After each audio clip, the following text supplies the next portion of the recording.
Aquicultor. Ao desenvolver um plano de biosseguridade, comece definindo os objetivos da criação e avaliando os riscos associados. O planejamento em biosseguridade deve identificar as áreas mais críticas e as doenças as quais pretende se evitar nessas áreas, implementando estratégias de prevenção e controle que sejam eficazes e práticos. A criação de uma rotina de manejo e manutenção de documentos para acompanhamento e avaliação são grandes desafios de um plano bem-sucedido.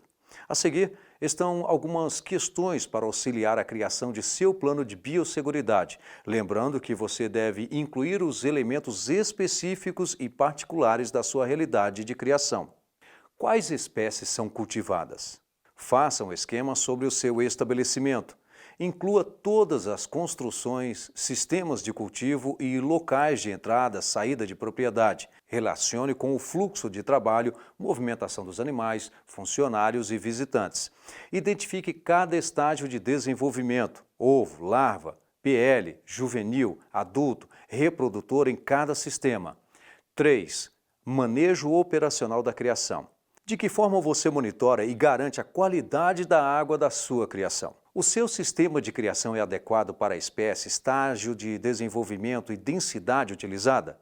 Se forem identificados animais doentes, você consegue isolar a unidade atingida das outras unidades da sua criação? É fácil limpar o seu sistema de criação? Se alguma pergunta anterior teve uma resposta negativa, considere fazer os ajustes necessários. Tenha sempre em mente que zelar pela saúde da sua criação pode aumentar a sua produtividade e evitar perdas econômicas por doenças. Confira quais são as doenças mais relevantes para a espécie que você cria.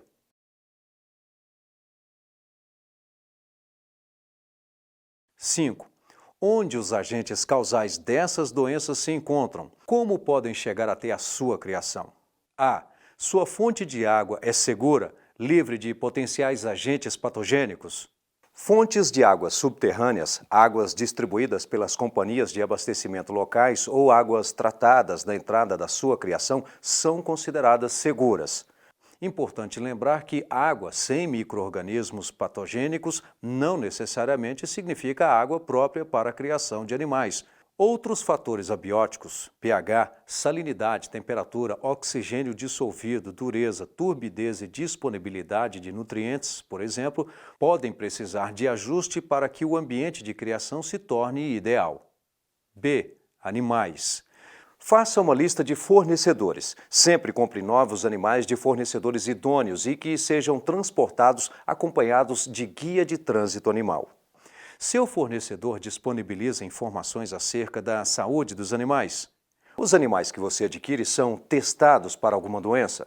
Como é a sua rotina de internalização desses novos animais na sua propriedade? Como você fará o isolamento, quarentena? São realizados testes para patógenos específicos? Como você isola animais doentes dos demais? C. Alimentação. Identifique os fornecedores e o tipo de alimentação fornecido. Compre alimentos vivos ou congelados somente de fornecedores idôneos e com registro no Ministério da Agricultura, Pecuária e Abastecimento, MAPA, onde e como você armazena a ração comercial utilizada. Quem é responsável pela identificação e controle de validade dos alimentos armazenados e com que frequência você faz isso? Como os micro-organismos patogênicos podem se espalhar?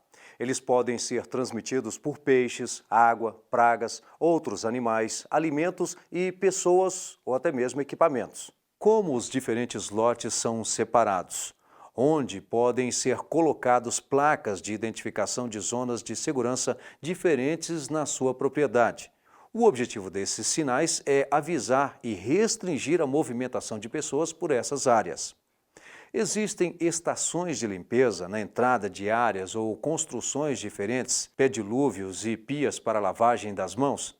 Existe a necessidade de ter uma roupa específica para determinada área como precaução adicional? Quem é responsável pela limpeza e desinfecção do equipamento entre um uso e outro? Idealmente, cada área deve ter o seu equipamento próprio e identificado. Como é feito o controle de pragas, ratos, baratas, moscas? Como é feito o impedimento da movimentação de animais domésticos e silvestres dentro da sua criação? Com que frequência é realizada a limpeza da criação, retirada de animais mortos, eventuais restos de ração e outras sujeiras acumuladas? Seus funcionários recebem treinamento sobre os procedimentos de manejo estabelecidos? 7. Lidando com eventuais surtos de doenças. Qual é o plano de acompanhamento diário da sanidade dos animais? Observação de mudanças comportamentais ou no padrão de alimentação? Sinais clínicos? Quais atitudes serão tomadas em caso de surtos de doenças? Colocação de avisos, investigação, qualidade da água, nutrição, diagnóstico da doença. Quem irá notificar o SVO nos casos de doenças notificáveis? Como isolar os sistemas atingidos? Como serão descartados os animais mortos? Como será descartada a água utilizada na produção? Como as instalações serão limpas e desinfectadas para eliminar todos os reservatórios de patógenos nos sistemas de criação, nos equipamentos e em outras superfícies? 8. Arquivos. Registros são documentos legais importantes que demonstram as operações e a produção do estabelecimento. Com base nos registros, suspeitas de doenças podem ser melhor investigadas, auxiliando as decisões de descarte ou confirmação de suspeita. Deve-se manter registros dos parâmetros de qualidade da água, troca das soluções desinfetantes, pedilúvios, data de validade da alimentação, inventário de animais, ocorrência de surtos de doenças, incluindo datas e mortalidade diária, uso de produtos veterinários, incluindo data de validade e quando foram utilizados. As fichas de registro sanitário devem ser mantidas em arquivo de forma auditável, assim como as guias de trânsito animal, GTAs. 9. Avaliação do plano de biosseguridade. O plano deve ser avaliado pelo menos uma vez por ano para a eficácia e conformidade. Todos os trabalhadores envolvidos na criação devem conhecer o plano e entender a importância de seguir as medidas descritas.